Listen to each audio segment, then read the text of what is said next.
Assalamualaikum warahmatullahi wabarakatuh. Perkenalkan, nama saya Diva Airlangga, mahasiswa jurusan Fisioterapi angkatan 2023 kelas A dengan NIM 230306500016. Pada kesempatan ini, izinkan saya untuk memaparkan materi mengenai doksisiklin pada mata kuliah biomedik semester 2. Tidak lupa saya mengucapkan terima kasih kepada dosen pengampu mata kuliah Bapak Khairul Fadli Mokhtar Lutfi S.Farm M. Biomed. Nah, dalam pemaparan mengenai mata kuliah biomedik, saya akan membagikan beberapa gambaran-gambaran meliputi deskripsi umum, indikasi, farmakokinetik, dan farmakodinamik. Doksisiklin adalah suatu antibiotik spektrum luas yang dibuat secara sintetis dari oksitetrasiklin, di mana antibiotik ini merupakan generasi kedua dari tetrasiklin yang digunakan untuk mengobati berbagai infeksi bakteri gram positif dan gram negatif, termasuk jerawat. Di mana doksisiklin ini memiliki rumus senyawa kimia yakni C22H24 N2O8. C mewakili karbon, H mewakili hidrogen, N merupakan nitrogen, dan O adalah atom oksigen.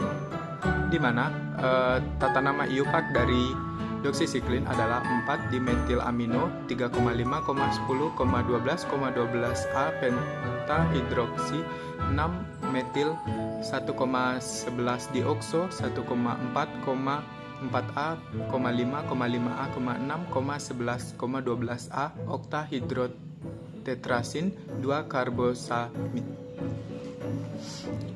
Selanjutnya mengenai indikasi dari doksisiklin. Doksisiklin dapat digunakan sebagai pengobatan berbagai infeksi. Di antaranya yang pertama adalah infeksi menular seksual.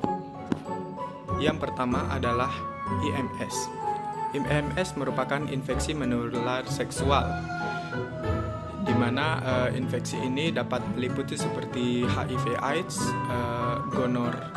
gonorrhea, dan sifilis atau raja singa. Yang kedua adalah infeksi saluran pernapasan yang disebabkan oleh Mycoplasma pneumonia dan Haemophilus influenza.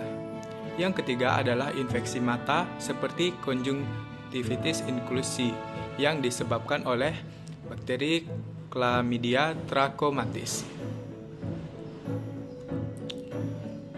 Selain itu, doksisiklin dapat digunakan sebagai pengobatan berbagai infeksi. Misalnya, yang pertama adalah antraks, termasuk antraks inhalasi atau pasca paparan.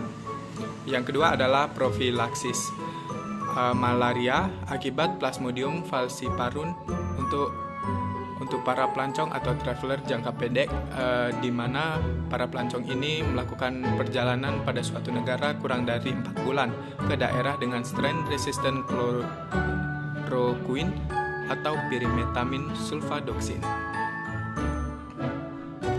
Selanjutnya adalah farmakokinetik, di mana pemaparannya doksisiklin memiliki penyerapan yang hampir sempurna dalam pemberian oral, yakni sebesar 95 hingga 100%, di mana kadar puncaknya dalam rentang 2-4 mcg per mililiter dicapai dengan 200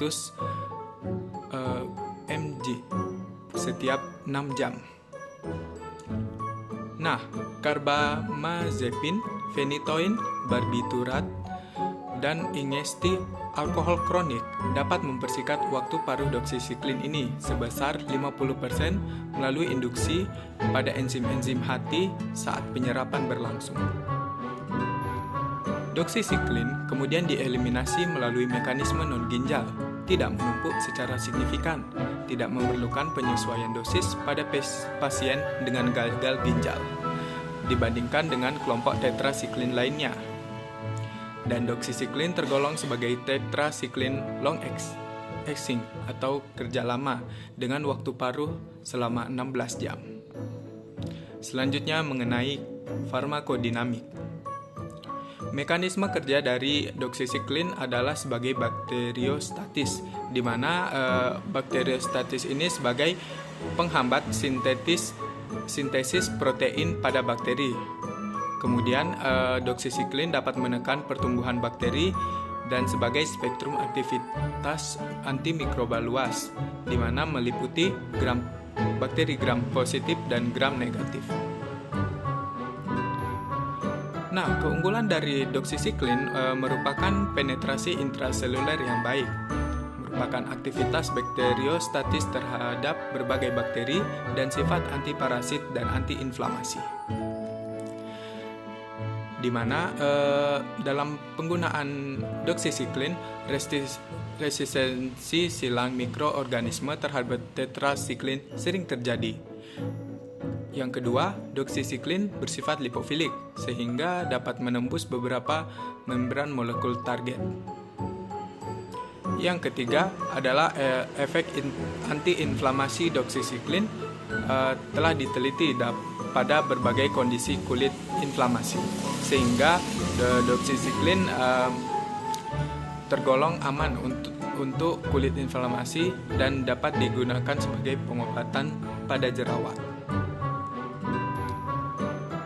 Dari sekian pemaparan mengenai gambaran umum, indikasi, farmakodinamik, dan farmakokinetik mengenai doxycycline, dapat diambil kesimpulan bahwa doxycycline adalah golongan obat antibiotik kelompok tetracycline yang dapat digunakan untuk pengobatan infeksi atau jerawat. Penggunaan obat ini sebaiknya 2 kali sehari, mengingat waktu doxycycline sebagai obat long action, di mana penyerapan dan waktu paruh berlangsung selama 16 jam. Sekian dari pemaparan saya mengenai doxycycline. Saya meminta maaf apabila terdapat kesalahan dalam pemaparan mengenai informasi ini. Kritik dan saran terbuka bagi para audiens. Saya mengucapkan terima kasih. Wassalamualaikum warahmatullahi wabarakatuh.